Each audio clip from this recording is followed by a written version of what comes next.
சரிங்க, நம்ம என்ன பார்க்க போகிறோன்னா, நான் அடித்த ஸ்குவாட் வைப்போட் ப்ளஸ் இன்னொரு கில்லு. இப்போ இங்கே நீங்கள் யாராச்சும் ப்ரோ பிளேயர் இருந்தீங்கன்னா அந்த ஹெட்ஷாட்டுக்கோ இல்லை ஒன் டேப்புக்கோ ட்ரை பண்ணாதீங்க.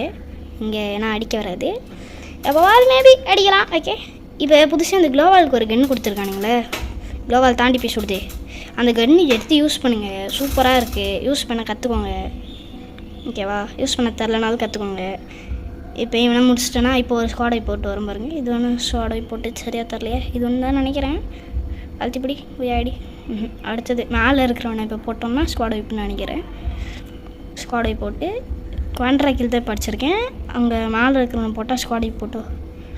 ஸ்குவாட் வை போட்டால் ஸ்குவாட் வை பாரணும். ஆயிரணும் ஸ்குவாட் வை போட் ஆயிடுச்சு.